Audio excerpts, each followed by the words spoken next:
aquí en mi computadora y listo, ya está grabando. Puedes iniciar, Snyder. Tienes todo el espacio.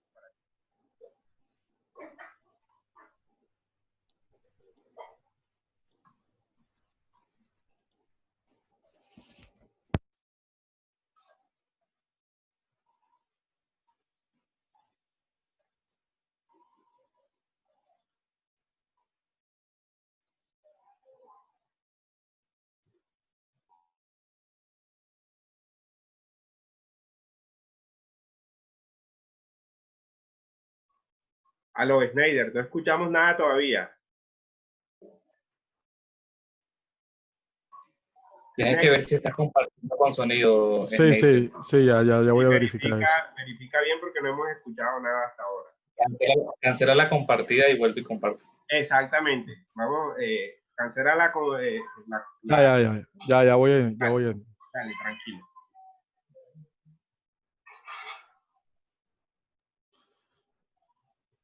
Me avisa si escuchan. Vale, aquí te avisamos. Buenas noches, compañeros. Mi nombre es Nader Suárez. Vengo a hablarles sobre el ordenamiento urbano y la consolidación de las políticas del suelo por parte de José Salazar Ferró. En la lectura del libro se puede analizar una detallada explicación de la historia de Colombia con respecto a la proyección urbanística o a las problemáticas urbanísticas que presentó. La década de 1940 marca el inicio de un proceso acelerado de urbanización en varios países de América Latina y particularmente en Colombia. Como resultado de este fenómeno, Colombia, que era considerado país eminentemente rural, comenzó a ver cómo la mayoría de sus pobladores se concentraban ahora en sus centros urbanos. El consecuente aumento poblacional y de ocupación territorial generó una mayor demanda de acceso a servicios públicos y vivienda por parte de los ciudadanos y exigía asimismo una respuesta estatal en términos de planeación y gestión territorial. Desde entonces se propuso un amplio número de normas y proyectos legislativos relativos al ordenamiento urbano y territorial que sin embargo no llegaron a ser aprobados por el Congreso de la República. Dentro de estas iniciativas cabe resaltar la reforma urbana integral desarrollada entre 1970 y 1975, el Estatuto Urbano de 1972 y la Ley 61 de 1978, conocida como Ley Orgánica del Desarrollo Urbano. Es importante resaltar a nivel político la reforma al régimen municipal y la introducción de la elección popular de alcaldes a finales de los años 80. Solo con la aprobación de la Ley Novena de 1989, conocida como la Ley de Reforma Urbana, es que nace formalmente el derecho urbanístico en el país.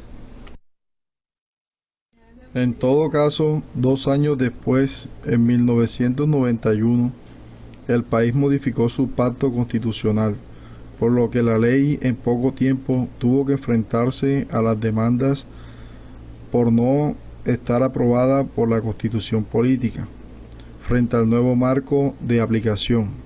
Con estos importantes antecedentes se inicia una nueva etapa con la Constitución política de 1991, la cual hizo un aporte primordial al derecho urbanístico colombiano, al situar al municipio como la célula de la organización político-administrativa del país. Además, la nueva Constitución consagró 3 principios fundamentales como el ordenamiento territorial, la función social y ecológica de la propiedad, la prevalencia del interés general sobre el interés particular y la distribución equitativa de las cargas y los beneficios.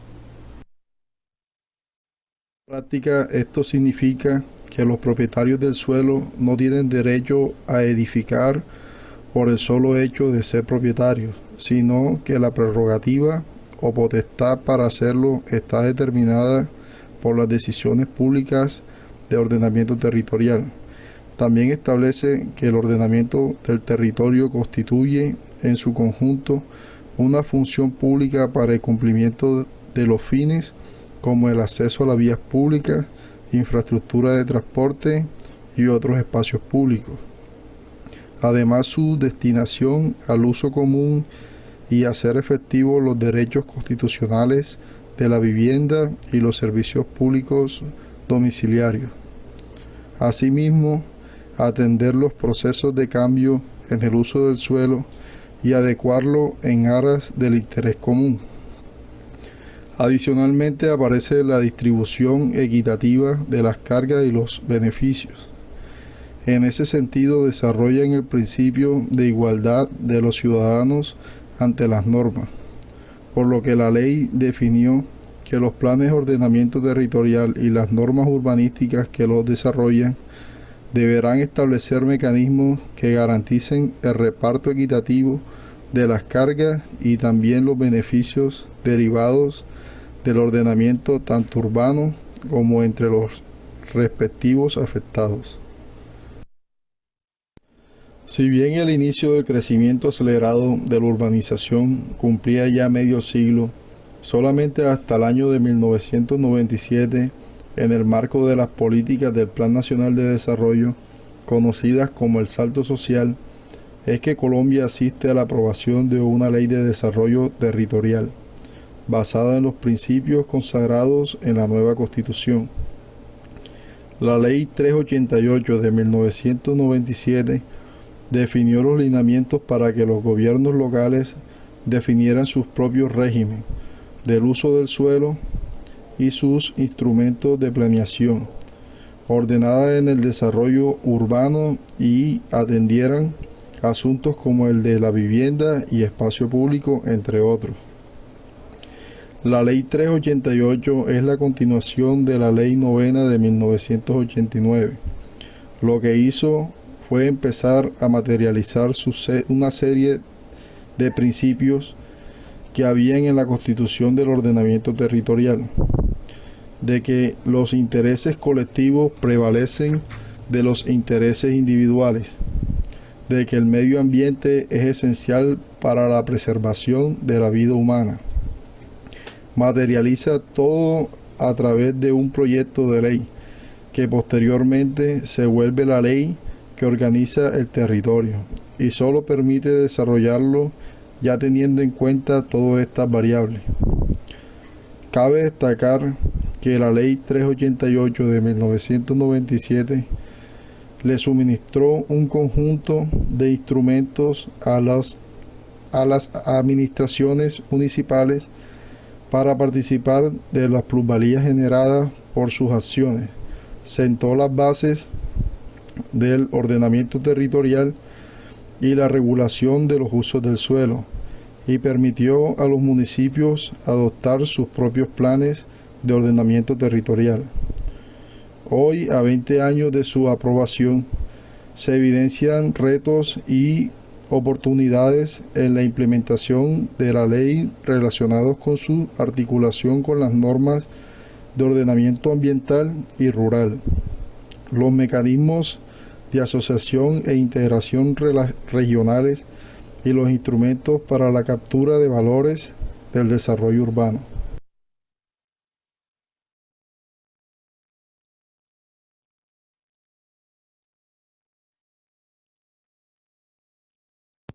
Listo, profe. No, muy bien, Snyder, muy bien, muy sintética, muy concreta, yo creo que muy clara para todos en el ejercicio.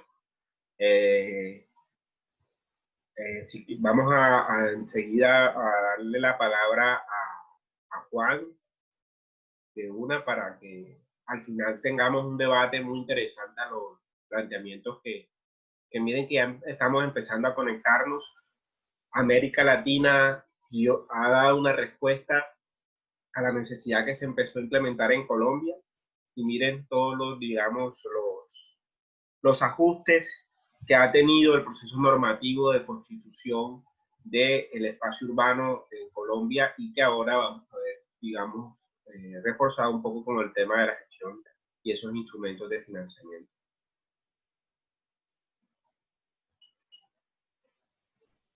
Dale, Juan. Listo, ya. Bueno, buenas noches a todos. Yo como tal voy a empezar a comentar un poco por encima de lo que, bueno, lo que respecto ya a lo que voy a exponerles. Básicamente sacado de parte del texto de la ciudad del mañana. En este caso voy a hablar concretamente del capítulo 2, en lo que ya se refiere a la gestión. Juan, habla un poquito más pausado, calmadito. Listo. O sea, tómate el tiempo, porque igual Snyder se tomó un tiempo y que puedes, para que los compañeros te capten. Sí, listo.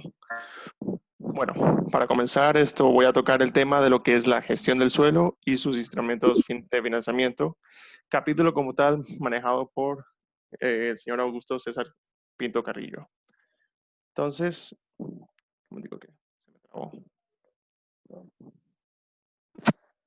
para comenzar introduciéndonos un poco, tenemos que decir que durante la década de 1990 en Colombia se dio un gran salto relacionado con la producción de políticas y normas urbanas.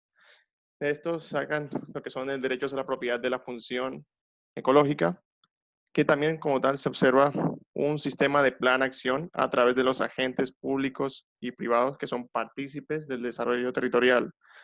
Como tal, estos se van ya guiando hacia lo que son con respecto a los empresarios, a los promotores inmobiliarios, a los administradores municipales y distritales, los cuales suman sus esfuerzos y participan con derechos y deberes en lo que respecta a la gestión del suelo, y quienes se verían encargados de poder llevar a cabo tanto la planificación como llevarlo a implementar dentro de la sociedad directamente.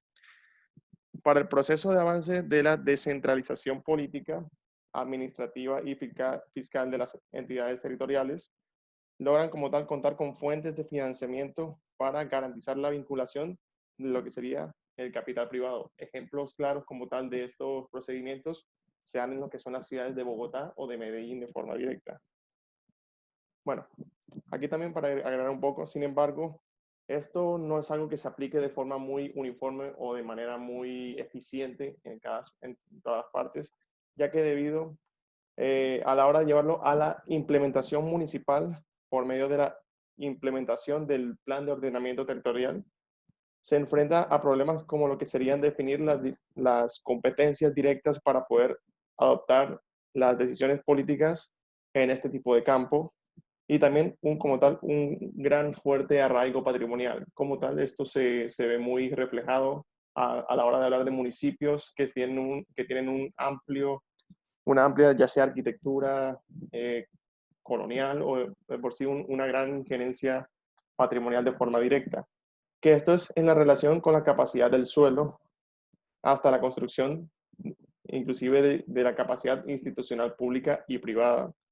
Y como tal, estos generan unas dificultades para una adaptación a un cambio fuerte en lo que sería en las reglas del juego relacionadas con la asignación de las normas de lo que serían los usos del suelo directamente, o como tal se encuentran con mucha dificultad para presentar unos cambios bruscos que, a pesar de que sean con intenciones positivas para la ciudad, se ven afectados debido a la fuerte influencia patrimonial que cuentan los municipios. A través de este capítulo se presentan los principales instrumentos que se encuentran dispuestos por la legislación colombiana antes y después de la expedición LDT de 1997, para así complementar lo que sería el financiamiento urbano o territorial. Aspectos como lo que sería la evolución normativa, el contexto institucional, el hecho generador, la liquidación, la destinación de los recursos, y también lo que serían tanto los impactos positivos como negativos a la hora de poderlos llevar a cabo su aplicación de forma directa. En primera instancia, se presenta lo que sería la contribución de la valorización como instrumento de mayor tradición, teniendo en cuenta el nuevo marco de una gestión de suelo y financiamiento del desarrollo territorial, la participación en plusvalías y una breve referencia con respecto a lo que son los ajustes de terrenos, mecanismos de gestión de suelo promoviendo lo que sería el financiamiento total o parcial de la infraestructura pública. Más o menos es lo que vamos a observar a lo largo de esta presentación y de lo que se requiere, de lo que quiere representar el texto como tal. Ahora bien, con respecto a los antecedentes, a lo que se venía presentando anteriormente, debemos marcar de formas puntuales que existía un incremento en los aspectos positivos, sobre todo para llevarlo, que existía un incremento sustancial de las transferencias nacionales hacia los municipios, así como también expedición de medidas que pretenden aumentar los recursos propios hacia los municipios y departamentos. De acuerdo al Departamento Nacional de Planeación, a finales de los años 90, las acciones de fortalecimiento fiscal de las entidades territoriales se orientaron más que todo a lo que le mencioné, a las transferencias nacionales hacia los municipios de forma directa, dando así, dentro del punto de vista de planificación urbana, pues nos prometía un futuro prometedor hacia este tipo de proyectos como tal. Pero así como directamente como las cosas se manejan una forma un poco distorsionada aquí en Colombia, digamos que eso también ha traído unos impactos negativos, ya que como tal, dentro del punto de vista de planificación urbana, el panorama no era muy alentador, que digamos. Como tal, la mayoría de ciudades no habían podido consolidar una planificación urbanística capaz de resolver los problemas de desarrollo urbano. No había muy poca capacidad de gestión por medio de las administraciones locales, ya sea por falta de recursos o por irregularidades a la hora del financiamiento que también afectaban de forma directa al desarrollo y crecimiento de las urbanizaciones, tanto de los municipios como también se podría decir, mencionar de las ciudades no tan grandes, o mejor dicho, podría decirse microciudades, por así decirlo, durante la década. También los vacíos de la legislación ante un sistema de planificación. Como tal, se encontraban muchas deficiencias a la hora de las reglamentaciones y legislaciones, a la hora de ir pensando en un sistema de planificación urbana.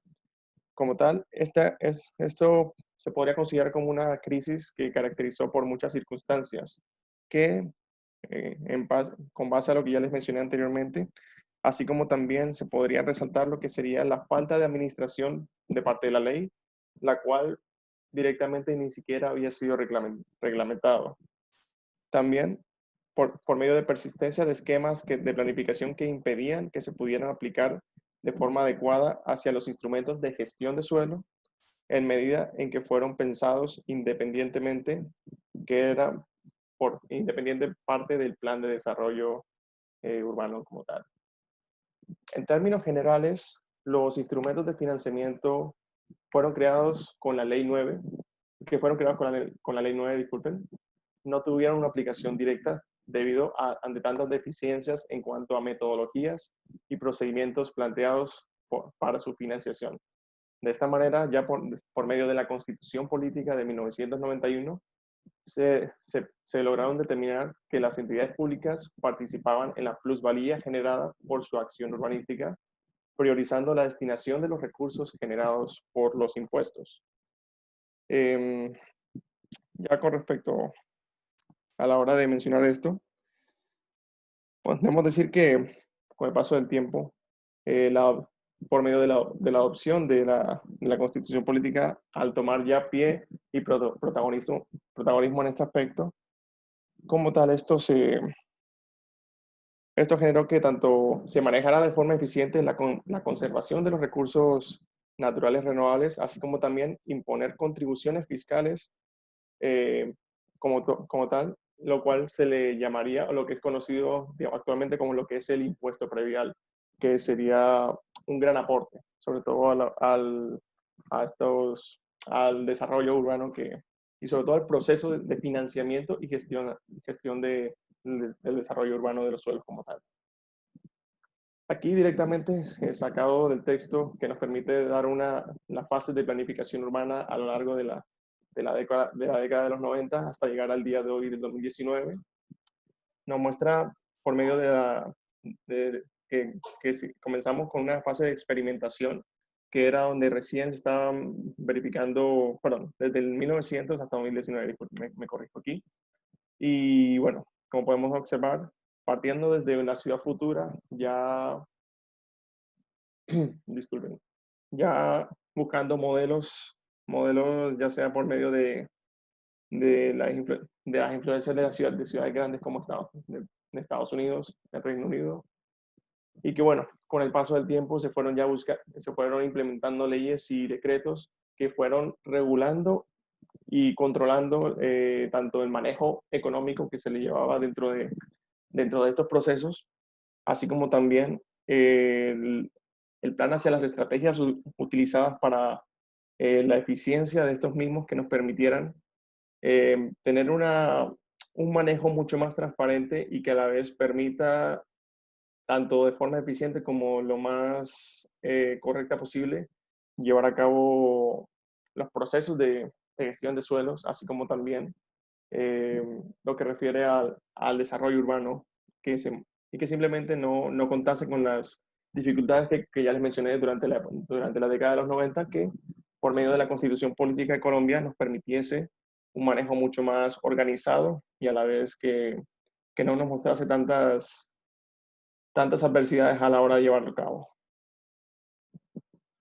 Bueno, de aquí pasamos a lo que sería ya la contribución de la valoración, la institución y tradición en el financiamiento del desarrollo local. Remontándose en lo que sería la primera mitad del siglo XX, la creación del impuesto predial se trata de un gravamen real con destinación específica que recae sobre la propiedad inmobiliaria. Con respecto a esto, surgen tanto lo que serían los sujetos activos y pasivos, que mencionándolos de forma directa, en este caso los sujetos activos, que serían los que recibirían esto, son el municipio, las áreas metropolitanas, los departamentos, la nación, serían básicamente a los destinados, a quienes los beneficiados por medio de estas implementaciones que nos ayudarían a un manejo mucho más eficiente de acuerdo a lo que se ha venido planteando.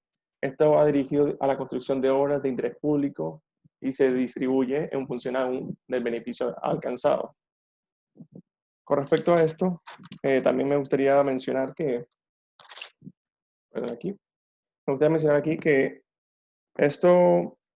esto también ha presentado ciertas dificultades con respecto a ello, ya que no se han financiado proyectos de orden nacional por falta de una ley que reglamente el uso de las CB, que sería la contribución de valoración. Esto es un término que se maneja bastante, sobre todo a lo largo del texto, que es básicamente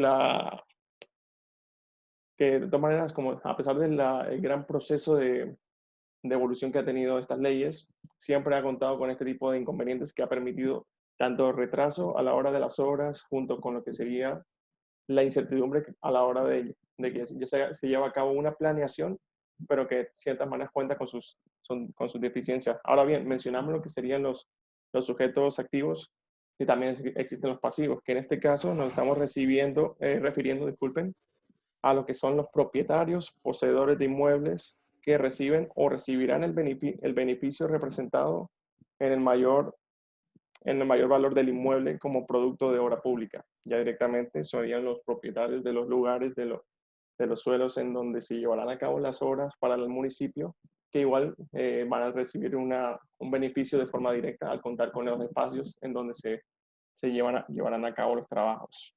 De hecho, aquí los acabo de mencionar.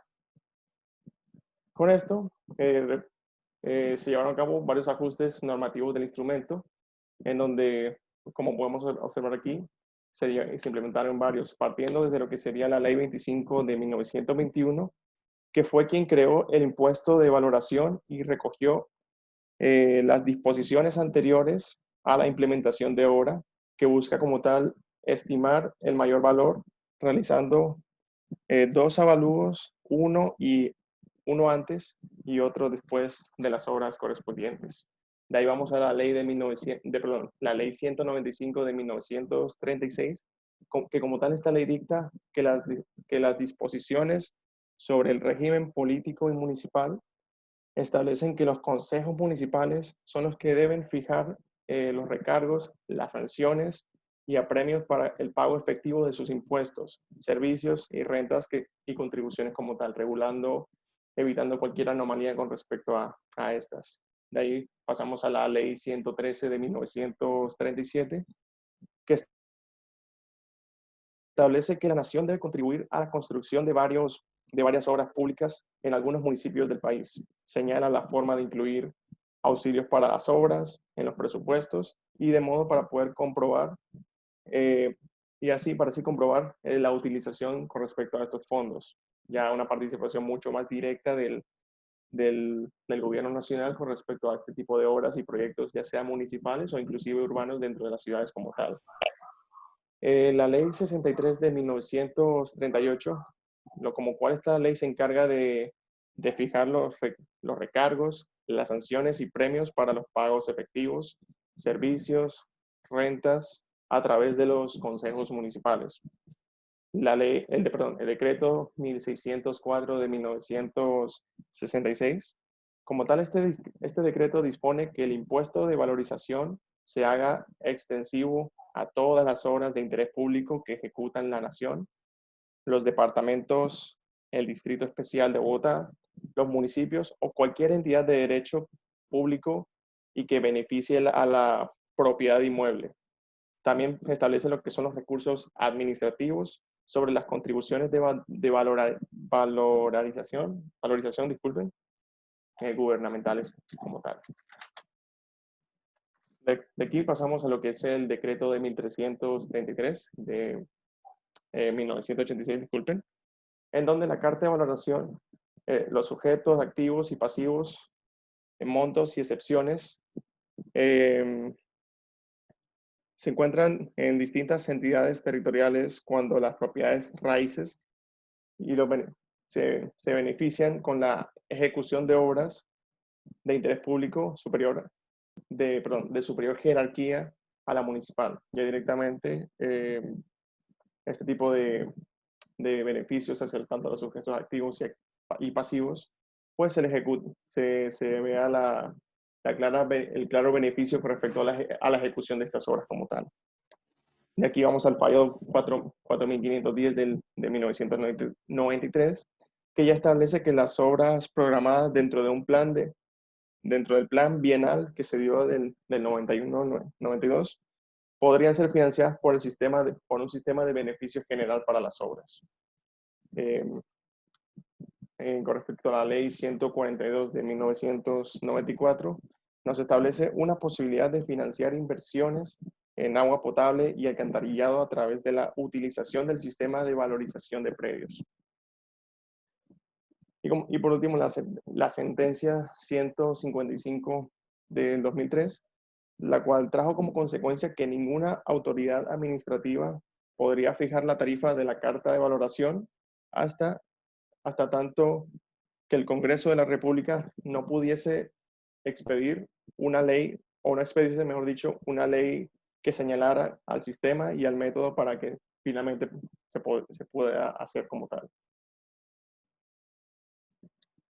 Con esto, básicamente todo esto está asociado con la construcción de obras de interés público, los departamentos, los distritos o los municipios, en adición de que puedan reportar un beneficio hacia la propiedad inmueble como tal.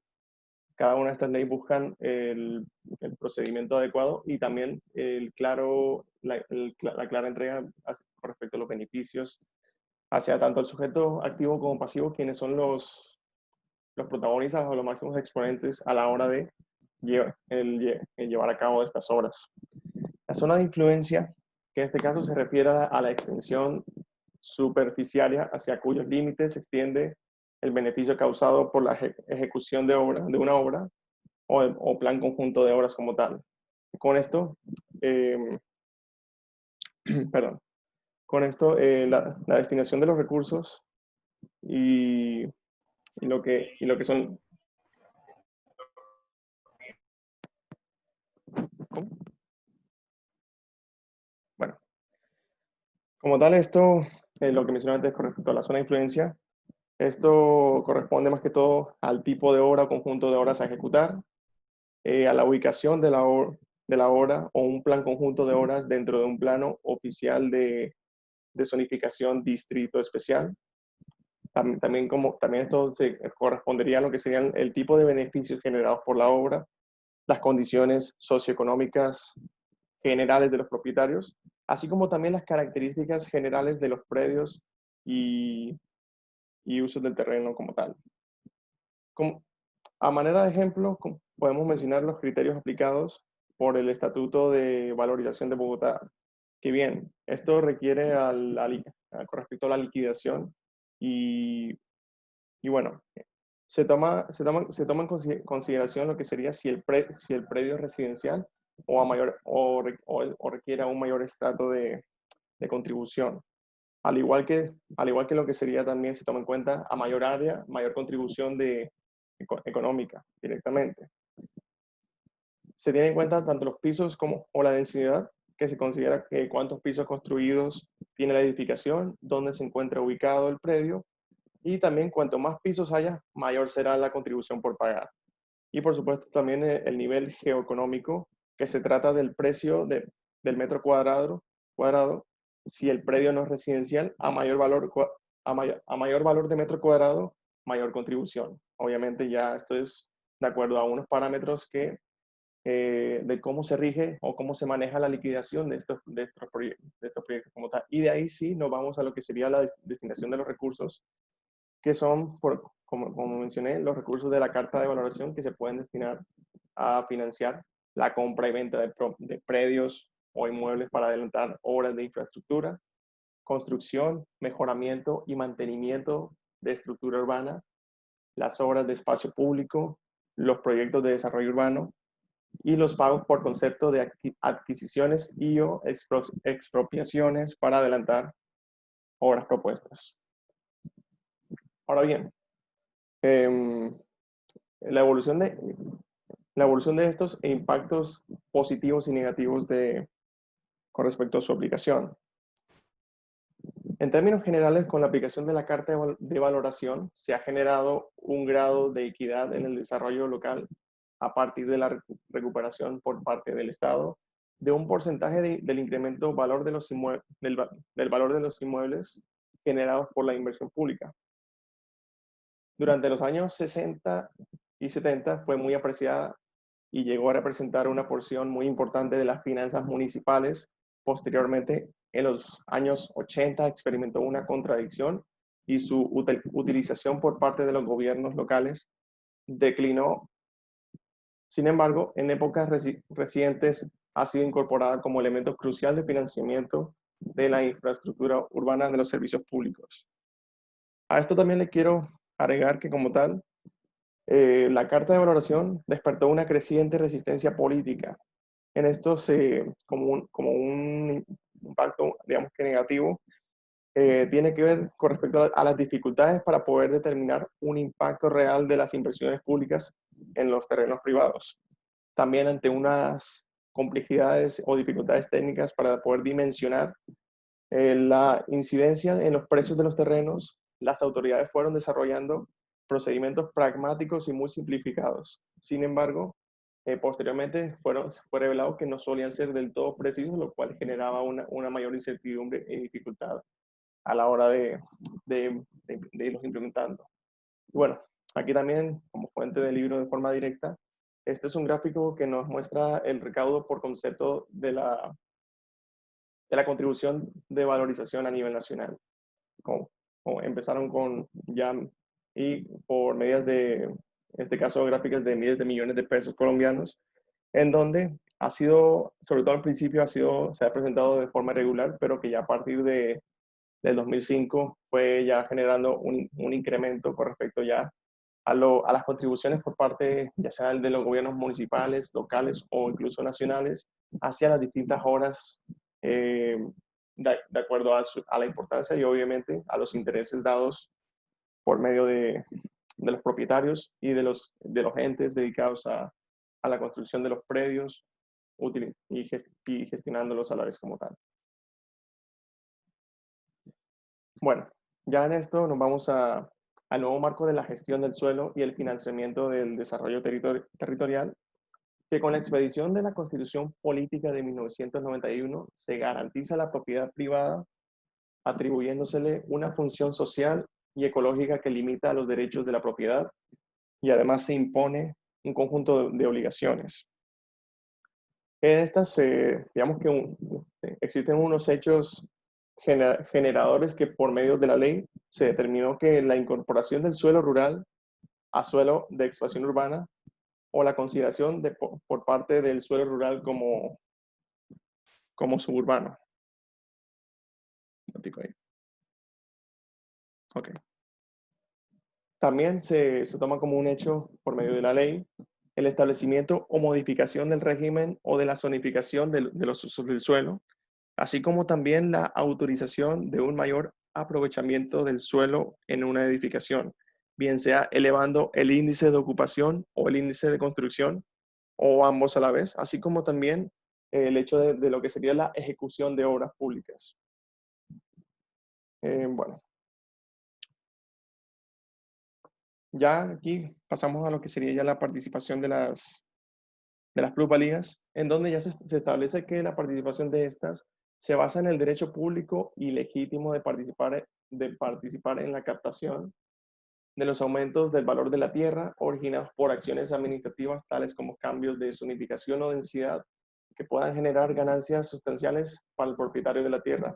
Esto como tal directamente se vio reflejado en generar un mayor beneficio para el sujeto pasivo, que en este caso sería el ente o el propietario, ya sea natural o como tal una compañía, que pudiese obtener un mayor beneficio a la hora de poder, ya sea por medio de la venta de terrenos o por medio de lo que sería el manejo de estos mismos, que pueda generar, que sea un aspecto mucho más positivo y que pueda beneficiarle mucho más a la hora de poder tener este tipo de participación dentro ya de una obra que ya sea implementada o iniciada por medio del gobierno o por un ente privado a la hora de llevar a cabo de las obras.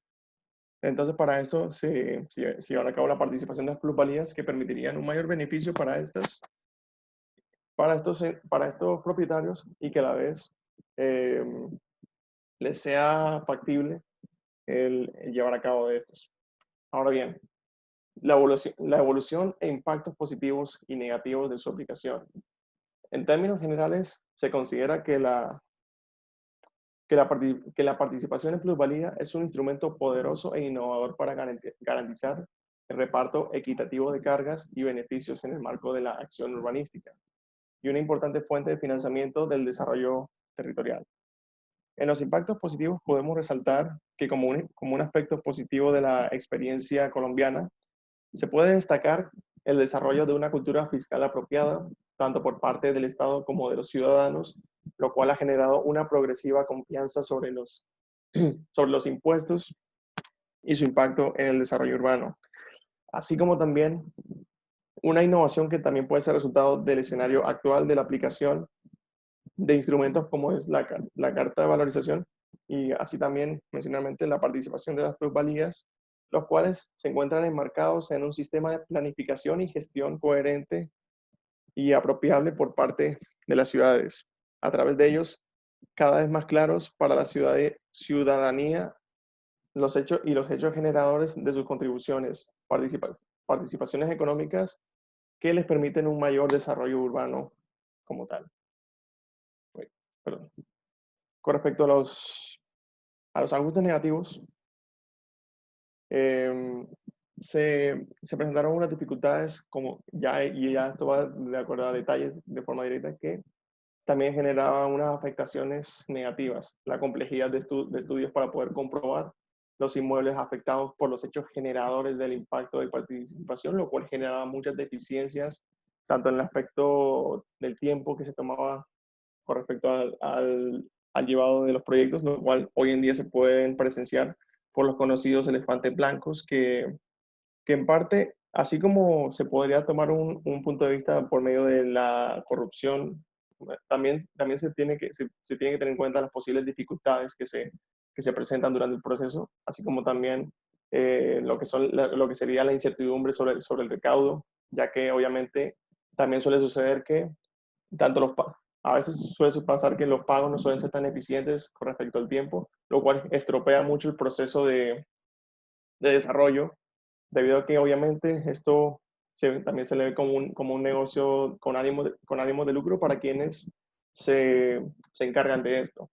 La prevalencia de intereses públicos o particulares en contra de su implementación, lo que mencioné anteriormente, eh, al ser al poderse llevar como sobre todo las compañías que son con ánimos de lucro a la hora de llevar a cabo las obras, suelen también verse los intereses propios particulares o inclusive políticos, ya dependiendo del grado de importancia del proyecto, los cuales llevan a entorpecer el proceso de manejo y de gestión, así como también el poder demorar un resultado que fue planificado para un tiempo en específico que, de acuerdo a los inconvenientes que se presentaron, se vio retrasado y a la vez afectado por ello. Así como también el hecho de que no resulta de todo claro la metodología planteada por la ley. Ya como esto, la capacidad para poder exigir un monto total de la participación de la plusvalía al momento de solicitar licencias de urbanismo y construcción. Básicamente, no se llevó a cabo o para muchos, no se llevó a cabo una metodología clara que fuera, digamos que lo más exacta posible a la hora de poder mencionar cada detalle, cada aspecto en lo que refiere tanto al manejo de los pagos, a los procedimientos, y que también, como mencioné antes, de acuerdo a las constantes deficiencias con respecto al sistema que se maneja, esto genera muchas dificultades a la hora de la parte económica, ya que se presentan dificultades a la cuestión de presupuestos, ya que obviamente se cuenta con un beneficio o con una contribución por parte de un ente, el cual sería un gran porcentaje teniéndolo en cuenta para la implementación de la obra, y que debido a unas posibles demoras de pagos o posibles deficiencias o simplemente novedades que no se ven esperadas, causan también las problemáticas con respecto a ellos, que son un impacto negativo. Ya acabando aquí, vamos a mencionar lo que sería ya el reajuste de terrenos, que con respecto a ello, la experiencia colombiana se inicia con una relativa influencia del sistema de reparcelaciones español y especialmente el mecanismo de reajuste de terrenos Kukaku Seiri japonés, que es se inspiró mucho con respecto al método japonés, siendo este último un referente importante en algunos ejercicios de formulación de planes parciales en ciudades como Medellín, Pereira, Bogotá, Barranquilla y Chía. En este ámbito de la planificación urbana, el reajuste de terrenos define como un mecanismo de gestión a través del cual se interviene una estructura predial de zonas urbanas y de expansión urbana o rurales, como vulgarmente se le conoce, con el fin de mejorar su condición física, dotarla de infraestructura, servicios públicos básicos y garantizar una justa distribución de cargas y beneficios, lo que requiere más que todo lo que se ve mucho con respecto a ciudades de constante crecimiento, como se pudo observar en Barranquilla con el paso del tiempo, el cual muchos terrenos de expansión urbana fueron reajustados para poder implementar servicios en específico. Podemos tomarlo como ejemplo la clínica Porto Azul en su momento, así como también el gran crecimiento residencial yéndose a las zonas de Villa Santos y donde básicamente eso eran muchos suelos de expansión urbana, pero con el paso del tiempo se dieron la construcción de conjuntos residenciales o edificios también de carácter residencial o empresarial para poder contribuir a la hora de implementación de servicios y necesidades para un sector de proyectos que inicialmente no se tenían muy en cuenta, o bueno, durante su etapa de expansión urbana no era tan influyente dentro de la ciudad como lo es hoy en día. Además de garantizar un reparto a través de la contribución obligatoria y gratuita en el suelo o dinero por parte de los propietarios, el mecanismo prevé una posibilidad de generar terrenos de reserva que puedan negociarse en el mercado con el fin de financiar total o parcialmente las obras de urbanismo y los equipamientos del proyecto.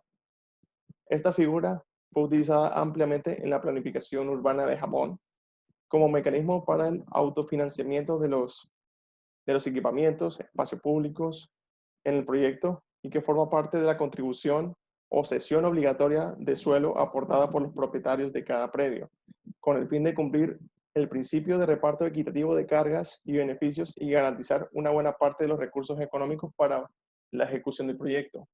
Ya directamente, inclusive, antes de una obra, los terrenos se toman un gran protagonismo a la hora del negocio o mercadeo de estos mismos para así poder llevar a cabo la financiación de los distintos proyectos que no presenten estas dificultades a la hora de su ejecución. Antes de acabar, simplemente quería dar una conclusión, que es que el modelo del urbanismo colombiano y la nueva estructura de gestión del suelo se han apoyado en un proceso avanzado de una descentralización política y fiscal y administrativa, en la cual los gobiernos locales han desarrollado herramientas para poder contar con nuevas fuentes de financiamiento y para garantizar la vinculación del capital privado en el desarrollo urbano. Es cierto que se presentan muchas veces dificultades, pero como tal el gobierno sí ha buscado maneras, o como les mencioné anteriormente por medio de las diapositivas, de acuerdo a normativas, que es cierto que es una dificultad que mucho antes inclusive se veía mucho más opaca por la poca eficiencia, pero que con el paso del tiempo el gobierno se ha ido encargando ya por medio de nuevas normativas, asimismo también iniciándose desde la iniciativa de la Constitución Política, en el cual buscando de la mejor manera posible la forma de buscar nuevas fuentes y nuevas maneras de poder garantizar el financiamiento y así poder generar una especie de vínculo por medio del gobierno, ya sea local, distrital o nacional, hacia las distintas obras llevadas dentro de una ciudad como tal, para así poder garantizar el desarrollo urbano de estas mismas. Ya.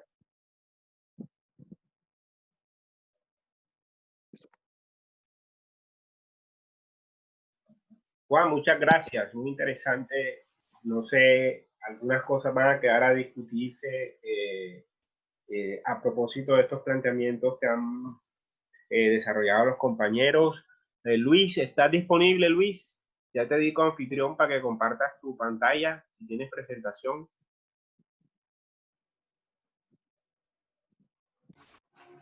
Buenas noches. Sí, buenas noches. Sí, profe, ya denme un momento.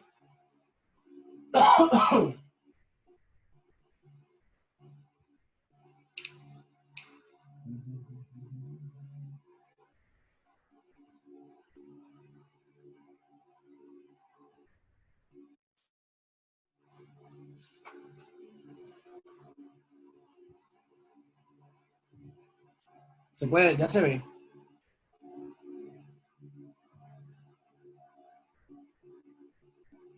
Sí, tienes que ponerlo en pantalla completa. Epa, listo. Señor. Dale, Muy buenas adelante. noches a todos los presentes. Bueno, el tema que me fue asignado en el seminario de urbanismo fue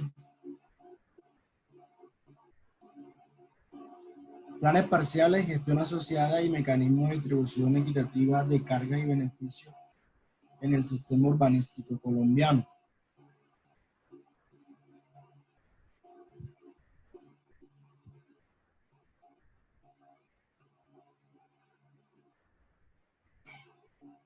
Bueno, entonces para abordar el tema de que me tocó presentar, el documento o los puntos que se van a tratar es el desarrollo conceptual y práctico de los instrumentos de gestión de suelo, que es como la base de los ordenamientos territoriales de las distintas zonas de expansión o urbanizar en las ciudades. El desarrollo de este documento tiene como la base que es analizar la aplicación de los instrumentos de usos de suelo desde un punto de vista jurídico, ya que en el documento se analizan los diferentes procesos legales que se deben tener en cuenta para el desarrollo de las temáticas territoriales o actuaciones urbanísticas en un área determinada de una ciudad. Los instrumentos que se dan son los mecanismos conocidos como anuncio del proyecto, que ya lo explicaré más adelante, la expropiación por vía administrativa, que es una fiducia mercantil, y el tributo de participación en plusvalías derivadas de la acción urbanística del Estado. Son los 4 temas en cual se tienen muy en cuenta a la hora de los ordenamientos territoriales y propuestas de planes parciales dentro de las zonas de expansión urbana de una ciudad.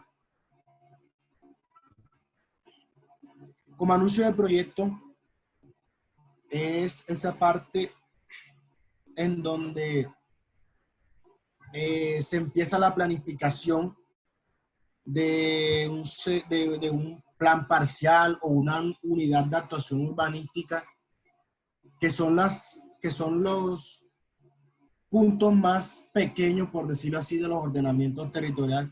Se recuerden que el ordenamiento territorial se da por distintas fases y la unidad de actuación urbanística es la más pequeña de ellas. Entonces, como uno de los principales inconvenientes que se enfrenta la administración pública a la hora de acometer programas y proyectos de utilidad pública o de interés social, tiene que ver con los mecanismos de adquisición de predios. Bueno, madre, si me ha ido el internet, no te lo creo.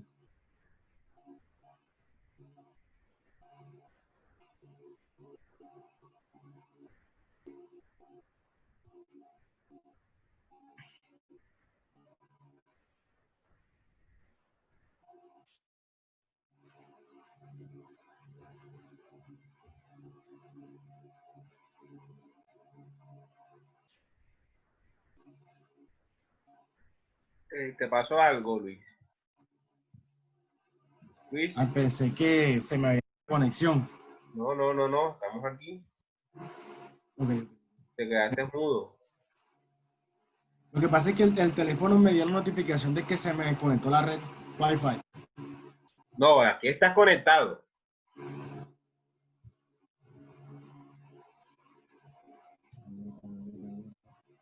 Okay. Bueno, sigo. Sí. Interesante. Tiene que ver con los mecanismos de adquisición de los predios requeridos y específicamente con el uso del instrumento de la expropiación, ya que este es un tema bastante espinoso y que tiene demasiados puntos que abordar y que discutir.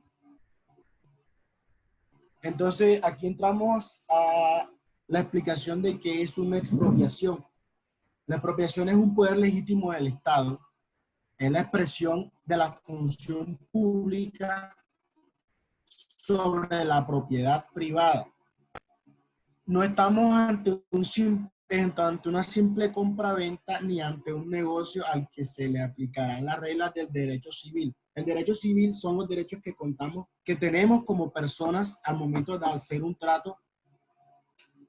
trato económico con otra persona. Va entre los derechos y deberes que tenemos como personas del país de Colombia. Estos derechos solo rigen para las relaciones entre particulares, y por eso la Constitución política habla de una indemnización en vez de un precio al terreno o al inmueble que ellos necesiten para un bien público.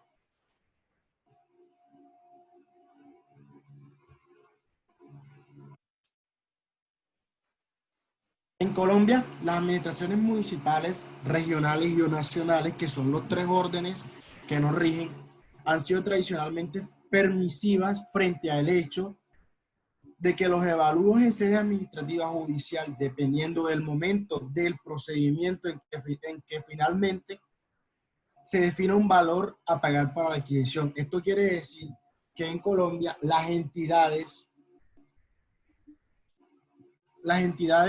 son permisivas frente a la valorización por etapas del predio. ¿En qué quiero decir con esto? Que depende, vaya la etapa de la expropiación o enajenación voluntaria, el precio del inmueble o del terreno va cambiando.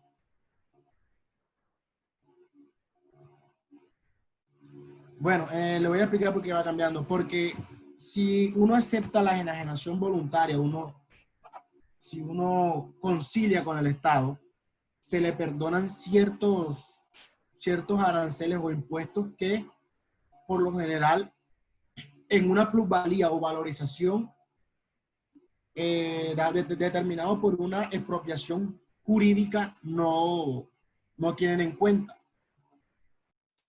En este caso, se trata de evitar que sea justamente la misma acción del Estado la encargada de elevar los precios. Por eso es que la regulación de los planes de ordenamiento territorial se nace desde una voluntad política. Ya más adelante explicaré eso. Los proyectos urbanísticos públicos en los que sea necesario adquirir suelos se encarezcan por la anticipación en la captación de unos incrementos de valor. Esto pasa cuando se generan los planes de ordenamiento territorial y en las zonas que son declaradas como zonas de expansión urbana o zonas de uso de suelo para BIS y PIP, zonas industriales y zonas francas. Siempre se ha dado, en Colombia se ha dado una tendencia que cuando estas zonas se van a declarar, primero se hacen unas unidades de loteo para que al momento de que sean declaradas zonas francas, su valor incremente. Resulta prácticamente útil contar con un instrumento que defina el valor del suelo antes del anuncio respectivo del proyecto u obra. De modo que si hay que recurrir.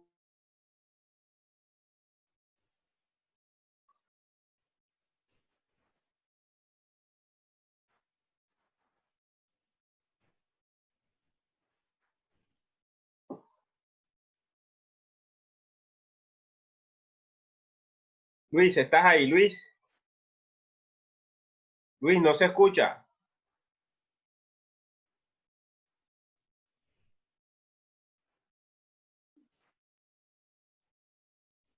Luis, no se escucha.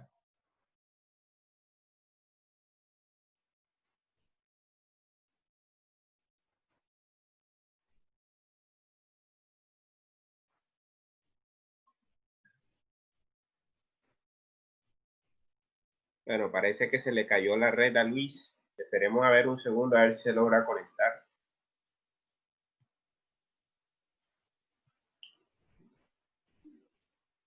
No, se le cayó, se le fue el internet a él. Profe, está Sí, diciendo dejó de que compartir en un porque momento se se cayó. comunica. Sí, en estos casos sean muy recursivos como hizo Schneider. Por favor, si tienen dificultades con sus internet, traten de utilizar un audio de voz que queden grabado y que nada más lo mandan a lo que ya se volvió a conectar. Ya volví. Sí, dale, Luis, comparte. Profe, ¿cuál fue la última palabra que dije? Disculpe. Estabas en la diapositiva relacionada con la normativa en torno a la expropiación. Sí, ahí estabas. Aquí mismo. A la expropiación, exactamente. Trata de avanzar más rápido para que de pronto no te vayas a volver a caer, ¿oí? Profe, es que el internet de DirecTV es un toque malo.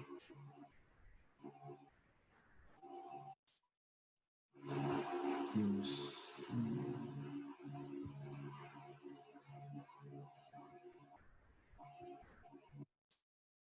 Dale. Trata de avanzar más rápido para que...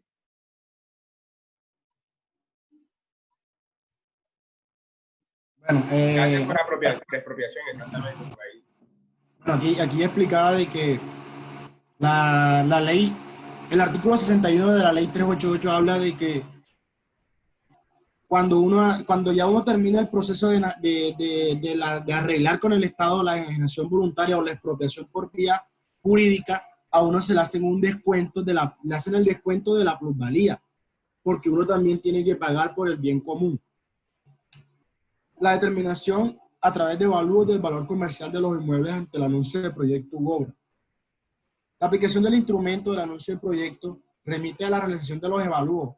Ahí es cuando entra el instituto, donde entra Agustín Codazzi a hacer los peritajes de los distintos terrenos o zonas a intervenir o adquirir esos terrenos. El elemento en común a cualquier instrumento de gestión de suelo, al punto que se podría afirmar que se constituye el instrumento por excelencia de la gestión de suelo. Estos son los... Más adelante explico cuáles son las competencias y de qué trata.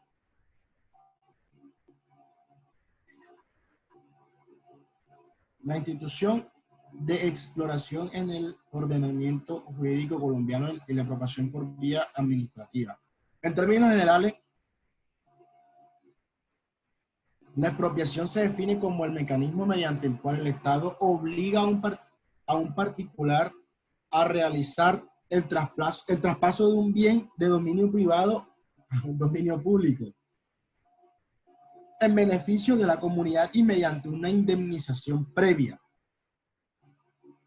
Las características generales de las expropiaciones son el traspaso, existencia de un motivo de utilidad pública o interés social y la indemnización previa a la entrega del bien. O sea, le deben dar la indemnización antes de uno hacer los papeles de entrega del inmueble.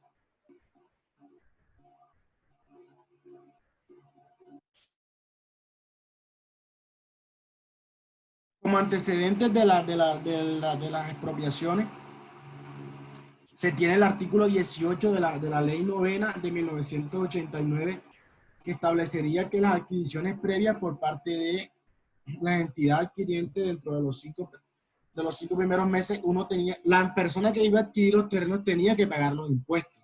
En este caso sería el gobierno o las entidades territoriales. El artículo 58 de la ley 388 habla que la exposición debe ser resultado de un procedimiento que finalice con la sentencia de un juez en la cual se ordene la expropiación, pero tendría que haber un arreglo por las dos partes en cuanto a la indemnización. Se establece que para la fijación del precio deben consultarse los intereses de la comunidad y del afectado. Estos criterios de indemnización han sido interpretados por la Corte Constitucional como una forma de tener en cuenta tanto los intereses del propietario y con la medida que no afecten los intereses de un bien común y que el gobierno acepte el pago. También una de las formas que tienen para hacer esta es que hacen un cálculo del valor total de la obra a realizar dentro de este espacio y se le restaría los usos técnicos y materiales, y lo que saldría restante era lo que sería la indemnización para la persona que es dueña del predio. Además de la expropiación judicial, está la expropiación por vía administrativa, que sería el último punto y es de las que menos se da por la complejidad de su funcionamiento.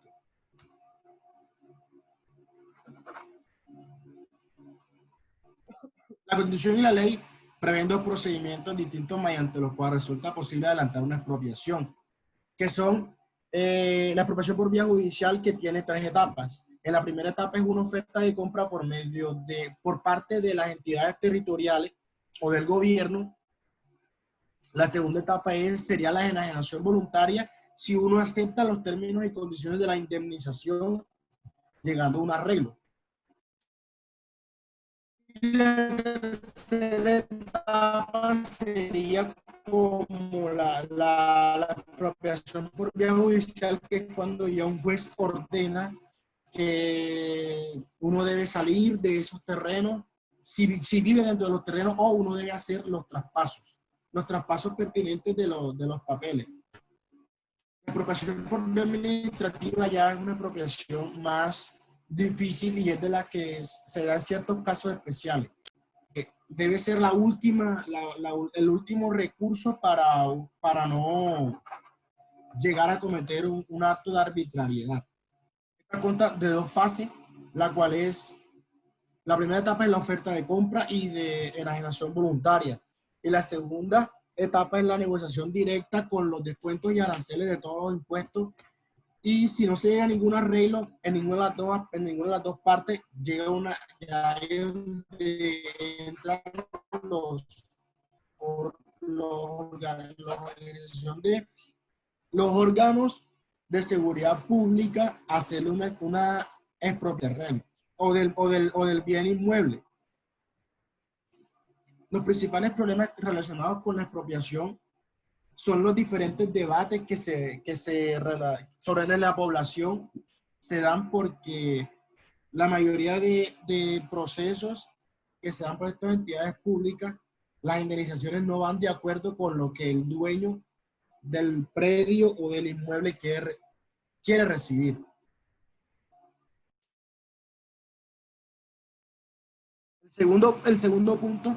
El tercer punto sería la fiducia mercantil, que la fiducia mercantil ya es un tipo de organización que las personas que tienen los terrenos o los bienes muebles o inmuebles, perdón, los muebles no, hacen para que se haga un tratamiento de los recursos y de los mismos bienes en propiedad. Cabe recalcar que uno puede contarse como su dinero o su patrimonio. Una de las principales dificultades que tiene enfrentar la estructuración de una operación urbana en suelo de expansión es la definición de los mecanismos que permitan transformar la tierra de rural hasta ese momento. Esto se llama, la fiducia mercantil es un proyecto de reajuste de tierra y de integración inmobiliaria, quienes deben establecer un tipo de entidad o asociación gestora para este reajuste. En el artículo 36 de la ley 388 establece que las actuaciones de parcelación, urbanización y edificación de inmuebles podrán ser desarrolladas por propietarios individuales en forma aislada, pero por grupos de propietarios asociados voluntariamente o de manera obligatoria según cómo se vayan dando los momentos de las negociaciones y las unidades de actuación urbanística directamente por entidades públicas o mediante forma mixta entre el sector público y privado, como cuando van a urbanizar una parte de zona de expansión urbana y la declaran área para construir hasta 20 pisos, que le hacen una reestructuración en el uso de suelo y la edificabilidad. La conveniencia de la fiducia mercantil en las operaciones urbanísticas basadas en la gestión asociada. La fiducia mercantil se considera un mecanismo jurídico más adecuado en el contrato con estas entidades estatales, por ser el único que responde a la mayoría. Aquí dice que a todos, el documento dice que a todos, pero yo hablé con una amiga mía que es abogada y dice que cumple la mayoría de los requerimientos que las personas buscan en cuanto a las operaciones urbanísticas basadas en las gestiones asociadas. Estos requerimientos se pueden resumir de la siguiente manera, que es destinar los terrenos para los usos públicos y privados organizadamente, que se definan en un plano urbanístico sin interferencia de propietarios. O sea que estarían tratando netamente con una fiduciaria, ya sea bancaria o sea estatal. de manera ordenada y con tiempos predecibles para que armonice la disponibilidad y los cronogramas del proyecto. Asegurar que quienes se vean involucrados en el proyecto o los dueños de los terrenos o bienes reciban la retribución que les corresponde y les pertenece. Dar al ente público en asocio o no con particulares un medio para financiar las obras necesarias para el desarrollo del sector. Esto quiere decir que pueda haber un uso mixto de capitales entre privados y públicos y trabajar para que el desarrollo de ordenamiento territorial se dé desde un uso mixto, ya sea para los usos residenciales, comerciales y mixtos o para los usos de zonas públicas, mobiliario urbano, zonas públicas y trama vial. También hay que tener en cuenta que la fiducia comercial es operada por los entes institucionales, profesionales y habilitados y vigilados por el Estado para la prestación de un servicio y operación del contrato. Su particular característica de generar el patrimonio autónomo, que es la unión de todos estos predios bajo la representación de la fiduciaria o separado del de los aportantes. Los beneficiarios de la fiduciaria permite crear un ente especial destinado exclusivamente para cumplir el objetivo del reajuste de los terrenos respecto al equitativo de las cargas y beneficios. Aquí trata de explicar que se estarían manejando la mayoría de los balances en cuanto a las cargas y beneficios de los lotes representados por la fiduciaria. Permite administrar y contabilizar todos los costos y gastos en que se debe incurrir para lograr el desarrollo de las zonas a urbanizar. Como se puede deducir de lo anterior, contar con un instrumento seguro, estable y transparente para enfrentar los problemas asociados a la existencia fraccionada de proyectos privados en los cambios para el desarrollo de la planificación de la ciudad es una condición de éxito al tener en cuenta en el diseño de la intervención.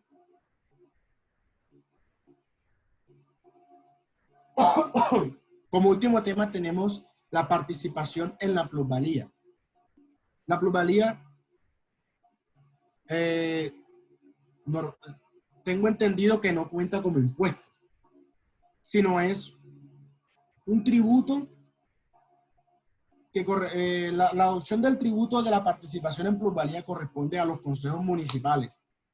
Su adopción es especialmente conveniente en municipios con procesos de expansión urbana como Puerto Colombia o de renovación o desarrollo que vayan a implicar cambios significativos en el término de los usos o de mayores edificabilidades. Por eso, este es uno de los principales motivos por el cual el POT de Puerto Colombia es tan discutido, porque pasó de tener suelos de protección ambiental y suelos de expansión urbana a edificabilidades de 20 y hasta 40 pisos. La plusvalía, hay que tener en cuenta que hay dos tipos de términos que tienen que ver con la plusvalía, que es la plusvalía en sí, que es el incremento preciso del terreno o del suelo producido por acciones externas al propietario, o el aumento del valor de un bien mueble o inmueble por razones distintas o a la actividad productiva de su propietario o poseedor. Aumento del valor que por circunstancias ajenas recibe una cosa independientemente de cualquier mejora hecha a ella. Esto quiere decir que si uno tiene un terreno o un bien mueble y cerca de él se hacen actuaciones urbanísticas que beneficien en cuanto al costo de nuestro bien, va a llegar nosotros vamos a tener una plusvalía y se tiene que dar un tributo que ronda entre el 30 al 50%. La participación en plusvalía ya sería la obligación tributaria, o sea, lo que tú estarías pagando prevista a la legislación colombiana, de participar o retornar al municipio parte de lo que tú estás ganando por tener tu bien cerca de las actuaciones urbanísticas que se han desarrollado en tu entorno. Como ya lo había dicho, está entre un 30 o un 50% que también depende del consejo municipal. También se debe tener en cuenta que junto con la plusvalía viene algo que se llama valorización, el cual no son lo mismo. producidos por acciones urbanísticas que regulan la utilización del suelo y del espacio aéreo urbano, o por la ejecución de obras públicas, ya sean colegios, hospitales, pasos, etc. Para las plusvalías se dan unos procesos que es las acciones urbanísticas que regulan el suelo urbano. La segunda fase sería el incremento del aprovechamiento del suelo, ya sea usos más rentables cuando lo declaran zonas comerciales, mayor edificabilidad cuando le aumentan el porcentaje de construcción sobre la altura y las obras públicas. La tercera fase del proceso sería generar los beneficios para los propietarios que están cerca, o sea, desde el momento que hacen una obra pública empiezan a generarse beneficios para los propietarios de los alrededores, lo cual aumenta su valor del uso de suelo. Y el cuarto es dar el derecho a las entidades públicas a participar en las plusvalías o incrementos de los precios del suelo. La siguiente imagen ilustra el artículo 73 de la ley 388, el cual habla de cómo se dan los procesos de plusvalía dentro de un bien material. Y estaría la plusvalía por decisión administrativa, que es cuando ya declaran una zona por decreto como configurar una zona urbanística para que surja una obligación tributaria. Claro que esto está de acuerdo con los estudios formalmente de los respectivos de los planes de ordenamientos territoriales en los que los instrumentos que lo desarrollen, como los anexos y eso. Esta es la parte, este esquema ilustra el artículo 74, el cual habla de los distintos tipos de las plusvalías que hay vigentes en Colombia. Entonces, toda esta secuencia sintetiza que las plusvalías y los desarrollos de ordenamiento territorial se dan básicamente por decisión administrativa, que configura una opción urbanística. ¿Qué son estas decisiones administrativas? Voluntad política. Cuando los distintos mandatarios, ya sea a nivel municipal, departamental o nacional, proponen planes y proyectos dentro de las ciudades. Entonces se ve como hay dos distintas ramas que en uno muestra cuál es el carácter que le dan a la plusvalía y en otro muestran cuál es el incremento de los precios según las normativas generales y específicas que hay en la ley 388. Debe tener en cuenta que una base gravable es el efecto de la plusvalía o el incremento de los precios de suelo que se calcula en dos avalúos. El compañero de la exposición anterior ya lo expuso, que él decía que se hace un avalúo antes de que se haga la actuación urbanística y después de esta misma. Algo que me pareció curioso también para exponerlo ante la clase fue la forma en cómo se pueden hacer los diferentes pagos de la plusvalía, ya que tiene básicamente son tres que básicamente son las mismas. Una de las formas de pago que la mayoría de personas utiliza es el dinero en efectivo, que es, sale la plusvalía, van y cancelan. Y la segunda parte será transfiriendo a la entidad territorial una porción del predio. Claro está que esta porción del predio debe contar con la valorización que la plusvalía demanda. Y la otra es mediante la ejecución de obras de infraestructura vial y de servicios públicos domiciliarios en las áreas de recreación, equipamientos sociales para la adecuación de asentamientos urbanos en el área del desarrollo incompleto e inadecuado.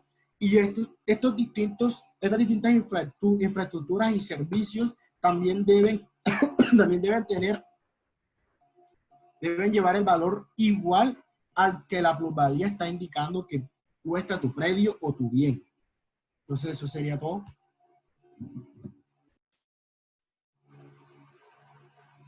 Bueno, muy bien, Luis. Bueno, abrimos el debate en torno a estos tres elementos, digamos, mediados por temas normativos, pero a la vez con temas que ilustran las distintas formas en las cuales se pueden aplicar diferentes instrumentos urbanísticos para la gestión de los usos de suelo. Ya podemos tener varias opciones y ustedes en los grupos, la idea es que puedan discutirlas. Los compañeros, como me van a enviar sus presentaciones en PowerPoint, van a estar disponibles, las voy a colgar en la plataforma del CIM para que ustedes las puedan tener de consulta y podamos tener mayor claridad y mayor precisión a cuáles las posibilidades y las opciones que se tienen en materia de sus proyectos para llevarlos a cabo, en términos de financiamiento, en términos de condiciones jurídicas y a la vez también de realidades prácticas. A veces hacemos trabajos académicos que, si bien nos permiten hacer y construir un ejercicio, un proyecto urbano arquitectónico bien, con todos los de la ley o normal, la idea es que por lo menos tenga un cierto grado de realidad, a ver cómo se puede ejecutar un posible proceso de proyección en ese orden que ustedes están trabajando. Entonces dejo abierto las opciones para que ustedes puedan, no sé, preguntar si tienen algunas dudas, inquietudes o reflexiones acerca de las propuestas que anunciaron los compañeros en torno a usos de suelos, políticas de suelo y estos instrumentos de cargas y beneficios.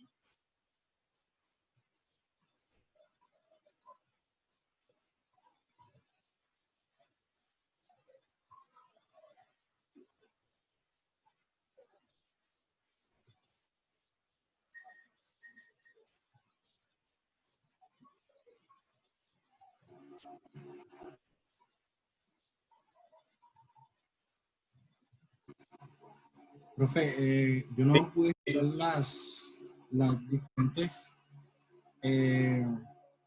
exposiciones de mis compañeros, pero el leer este tipo de políticas públicas y de procesos legislativos deja mucho que decir en cuanto a la organización territorial de nuestros entornos, por decirlo así. Porque ellos también, en la parte del documento que yo leí, ellos hablan de cómo Bogotá empezó sufriendo ¿cómo le diría yo? Los atropellos por parte de la parte política del país, que es cuando hicieron la creación de la localidad de Usme. Que yo investigué la parte que ellos mencionaron los diferentes tipos de consecuencias de haber hecho las casas de interés social en Usme. Ellos hablan de que se hicieron unas enajenaciones y expropiaciones a personas dueñas de estos terrenos que no iban acomodar a las leyes actuales, que no se les ha hecho ¿cómo se diría? Una indemnización que ellos le llaman a la gestión de compra y venta, a la gestión de compra de terreno para algo que se me olvidó, se me pasó decir en la diapositiva, es de que hay ciertas excepciones para el pago de la plusvalía. Las personas dueñas de terrenos no pagan plusvalía cuando es declarado para vivienda de interés social. Y es algo que pasa en Puerto Colombia muy seguido. En Puerto Colombia hay sectores que no están construidos y no están urbanizados, que no hay ni siquiera servicios públicos y están declarados como sectores BIS y VIP. O sea, ahí se ve como que la mano de la cuestión política para exceptuar de impuestos estas distintas áreas que están aledañas al casco urbano, porque para el trabajo de grado me tocó investigar qué zonas de suelos hay, qué usos de suelos hay y qué zonas de expansión urbana están cerca del casco urbano y esas cosas. ¿Qué más? Para el ejemplo que colocó el compañero, si nos vamos a la realidad de Barranquilla, el ejemplo de la Loma. La Loma es un plan parcial y ha tenido una serie de evoluciones y se ha convertido también en una unidad de actuación urbanística, pero sobre todo el entorno donde está la Loma, porque el plan parcial incluye Barranquillita, la Loma Barlovento. Pero para poder hacer unos, digamos, unos escenarios mucho más prácticos de intervención y lo que ha llamado, lo que ha puesto Luis, y basado en lo que los compañeros también plantearon, a nivel de lo que planteó Juan en términos de esas políticas de suelo, como un suelo, digamos, que aparentemente ni siquiera era baldío porque tenía sus predios, fue enajenado, en el caso de la Loma, para el proyecto, digamos, inicialmente que se tenía planteado hacer la nueva alcaldía, de hacer un proyecto de urbanismo o edificaciones de 40 pisos con espacio público.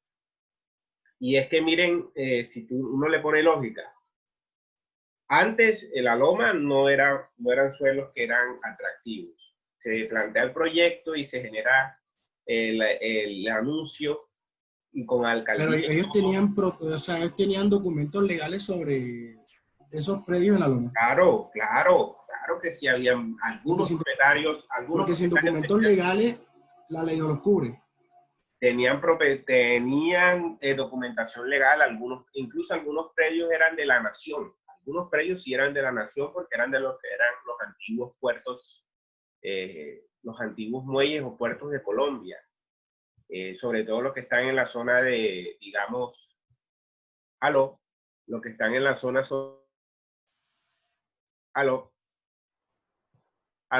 me cayó a mí el internet. ¿Ahora me escuchan? Sí, sí. Sí, profe. Sobre todo en los proyectos que digamos, en la zona de Barlovento hay unas zonas de lotes que sí son de la nación. Pero dentro de la zona donde, por ejemplo, está el desarrollo urbanístico de la Loma, en el centro de la isla, donde supuestamente iba a quedar la nueva alcaldía y ya no va a quedar, sí se dieron algunos procesos de enajenación y de expropiación judicial, porque nunca se llegó a un acuerdo por parte de las instituciones que estaban, o los actores que estaban involucrados, que eran el lugar, la alcaldía y los propietarios originales. Pregunta, ¿Sí? perdona que le interrumpa. ¿Sí? El tema que hay con la iglesia esta que está cerca de la vía de la prosperidad. Excelente, porque se conecta muy cerca al contexto del... Sí. Ahí cómo hacen, o sea, porque tengo entendido que inicialmente se le ofreció un dinero al arquidiócesis, pero como que no lo aceptó y creo que están en proceso de Ya creo que hubo un fallo judicial, ya hubo un fallo judicial a favor de la iglesia. O sea, sí. ese proyecto está, o sea, esas cosas cuando vienen este tipo de intervenciones, por ejemplo, vías rápidas, que en los temas prediales son muy... Sacar por decreto, profe. O sea, son muy complejos, pero, o sea, ¿cómo van a sacar algo por decreto donde se impone la visión de la comunidad o se impone el deber ser? Ese es un problema también donde los procesos urbanos, como sucedió en la carrera 50, ustedes saben que la carrera 50 le rompió todo el eje estructural o un eje fundamental al desarrollo del barrio abajo, por ejemplo, y lo abrió para supuestamente conectarlo con la Loma, porque esa es la estrategia. Ya, miren cómo están conectados estos grandes proyectos urbanos con iniciativas de carácter privado, de carácter, digamos, rentista, como ya lo habíamos hablado en la anterior sección, en torno a las problemáticas de América Latina y su desarrollo urbano. Entonces, miren cómo vamos enlazando y cómo nos conectamos al lote. O sea, el lote, si ya ustedes han indagado, pues la hipótesis es que actualmente es un predio de Argos. Ya Argos... El mismo lote del semestre pasado. Sí, es un predio de Argos. Digamos, es un proyecto, o sea, es un lote en el cual hay una empresa que además de ser juez y parte, ahora también se está dedicando al desarrollo inmobiliario, porque tienen lotes. Y lo peor es que ellos tienen lotes que nunca han pagado impuestos. Por ejemplo, ese lote yo me imagino que nunca en su vida ha pagado impuestos y quién sabe cuánto debe de predial. Entonces la operación urbanística es cederlo para un desarrollo inmobiliario, como para sanar las deudas que tiene y participar en la operación a través de uno de estos instrumentos. Eso sucedió con Alameda del Río. La operación fue muy parecida. Ahí se hizo también en la Alameda del Río, fue la creación de una fiduciaria, digamos, inmobiliaria o una fiducia inmobiliaria, y se generó el proceso con Amarillo, que fue la constructora, y empezó toda la operación de lo que ahora es Alameda. Alameda eran terrenos que no son, digamos, eran terrenos incluso adyacentes a la cuenca de Mallorquín, que han sido apropiados al entorno de un plan parcial, como lo anunciaron los compañeros, a través de un plan parcial y de con una figura de actuaciones urbanísticas en una escala mucho más grande que el lote que ustedes tienen.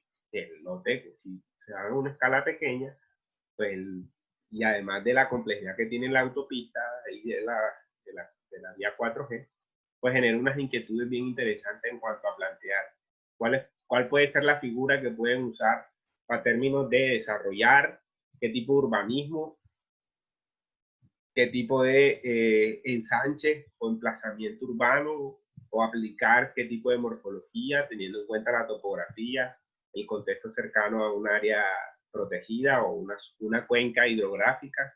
No, es decir, no área protegida, pero sí una cuenca hidrográfica con restricciones por encima de la cuenca. Pero miren que les aparece el POD, donde le permite 20 pisos. Y además teniendo cercanía a la Universidad del Atlántico, el corredor de la playa. Entonces miren todas las complejidades que se pueden presentar en términos de generar algún tipo de operación urbanística. O a través del mismo desarrollo que se viene dando ahí, por contribución de plusvalía se pueden generar obras de beneficio general, como por ejemplo un parque, un edificio institucional, un parque tecnológico, o algún espacio que pueda generar una conectividad a ese sector que aún con lo que está pasando y con la vida que va a pasar, se va a generar mucha mayor descontinuidad y fragmentación de los procesos urbanos en ese sector. Profesor, una pregunta. ¿Vale, Anderson? Quisiera saber si en el lote, en el sitio donde nosotros vamos a emplazar el proyecto, existe o sea, habrá existido algunos estudios de suelo y se sabe, digamos, qué tipo de suelo es y si tiene, digamos, en estos momentos aplica alguna actuación ambiental que impida desarrollar el proyecto ahí. Bueno, como tal. yo les compartí a ustedes la carpeta de unos documentos, está el PONCA. En el Profe, yo le puedo espera, ahora le responde, deja y le digo, en el PONCA, Anderson, hay unos apartados en donde aparecen los temas de usos de suelo, o sea, las características de suelo, sobre todo características geomorfológicas. Esa es una zona que son calizas, o sea, unas dunas sobre calizas. Esa es la característica fundamental de ese pedazo solo de lote, que está sobre unas dunas sobre calizas. Entonces, ahí ir a emplazar una construcción implica manejar el tema también de la topografía, porque además de dunas sobre calizas, la hipótesis, y no sé si Briceño ahora con la respuesta que te va a dar, es que la topografía nos da a entender que eso es posiblemente una duna terciaria. Entonces ahí los procesos de desarrollo implican que si quitas la vegetación puede que se inestabilice ese terreno, como en la vía se apreció los últimos días o las últimas veces que alcanzó a observarla desde la universidad. Ahí desde el salón de clases se veía que la característica del suelo estaba sobre, como si fuera una arena negra de mar y abajo una caliza la piedra así, esa caliza fuerte que se ve donde dándose la construcción, antes que hicieran el relleno de la vía. La semana pasada que pasé por ahí en bicicleta, yo hago ciclismo, vi que ya hay paso entre la circunvalar de la Prosperidad ya y ese pedazo ya está casi listo. Ya yo vi pasando carros y motos por ahí, por ejemplo. Dale, Luis. Gracias, profe. Vale. El problema, compañero, es que ese lote se compone de dos. No sé si ustedes estarán trabajando la parte izquierda sobre el arroyo o la parte derecha. Porque si es la parte derecha que está más cerca a la Universidad del Atlántico, hay 3 zonas de protección ambiental cerca al arroyo. Se deben tener en cuenta los retiros que debes tener por el arroyo, los retiros de la parte de protección ambiental que están sobre el arroyo y la parte que eran las antiguas canteras. Ahí hay un hueco impresionante. Hay 2 partes donde hay un desnivel o un accidente geográfico bastante grande producido por la extracción de caliza que da hacia los predios de la urbanización Adela de Charca. La topografía es básicamente estrellada. No llega a ser terciaria porque sí tiene bastantes sectores planos, pero hay puntos que son hasta de 12 metros sobre el nivel del mar. Y otros que llegan a hacer depresiones bastante significantes. Entonces, mira, aquí se ven, si alcanzan a ver mi pantalla. Sí, profe. Aquí se ve. Aquí alcanzan a ver. Hay un programa, yo no sé cuál, algunos compañeros de ustedes el semestre pasado hicieron con un programa unas líneas topográficas y tiene razón. Esto aquí esta zona era de cantera. el Global Mapper se llama. Sí, exactamente. Y les da la vaina, les da todas las indicadores. Y miren que esta es toda la cuenca de Mallorquín, todo este pedazo. Pero yo les aconsejaría que utilizaran mejor la topografía que les da el Google Earth desde SketchUp. Exactamente, también. Porque miren, les voy a mostrar el temporal de... Porque el que nosotros utilizamos, el Global Mapper del semestre pasado, tienen consistencia por la parte del arroyo. Por ejemplo, miren el multitemporal que aparece aquí para que vean qué era eso antes, por ejemplo, en 2010. Miren que en el 2010 todavía sacaban material. Por ejemplo, en el 2010 todavía sacaban material de ahí.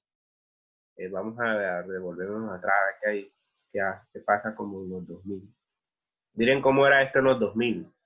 Era una cantera, así como las que están por acá. Es una cantera de piedra.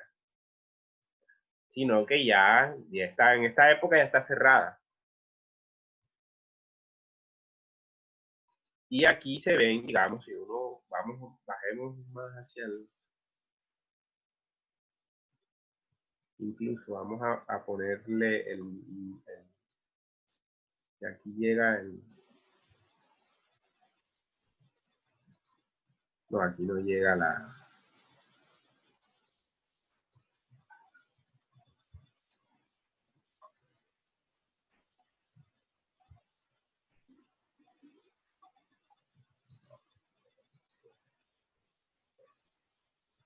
Sí, ahí se ven unos niveles que tienen que tener en cuenta en ese sentido. Pero, por ejemplo, el mapa, el PONCA, el documento del PONCA le da algunas ideas de la estructura de suelo, por ejemplo.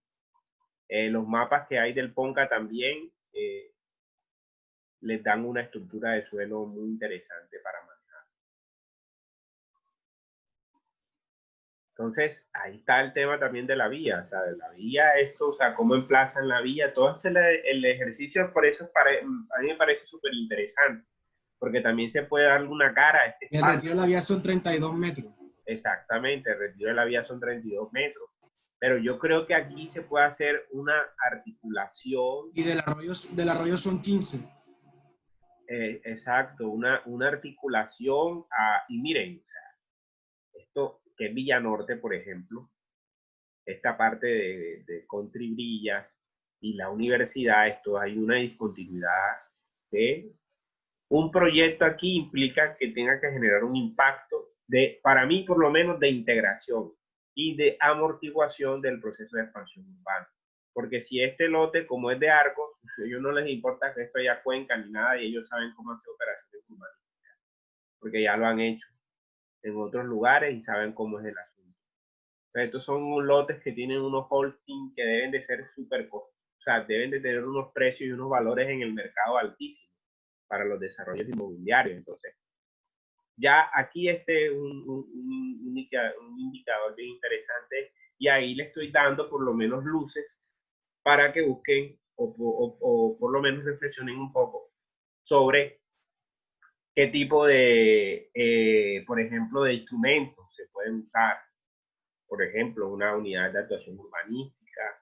De pronto al nivel de plan parcial de pronto no da, pero sí una unidad de actuación urbanística, o cómo se pueden generar unos recursos para poder generar ingresos, para que el proyecto tenga optimización financiera, si quieren hacer una infraestructura institucional como un jardín botánico, un mariposario o un parque lineal, o si no una suburbanización, por ejemplo, que también eso es válido, pero cuáles son las condiciones, o un proyecto urbano que tenga en cuenta las condiciones del terreno y la densidad que se pueden dar ahí. Preguntas, inquietudes.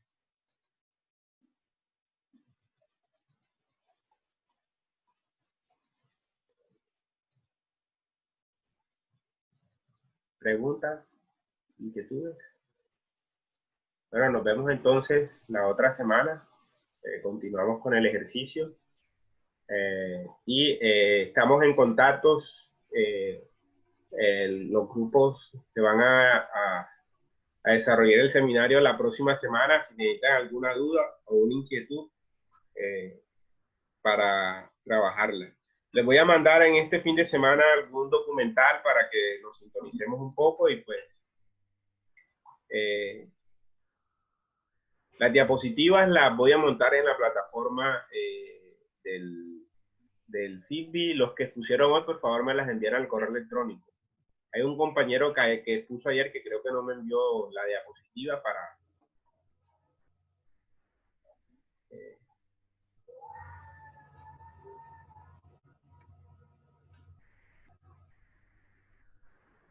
nos vemos la próxima semana, y yo les comparto ahí un documental interesante para que el fin de semana lo vean y podamos conversar un poco ya con los temas que vamos a trabajar la próxima semana. Feliz noche y nos vemos la otra semana.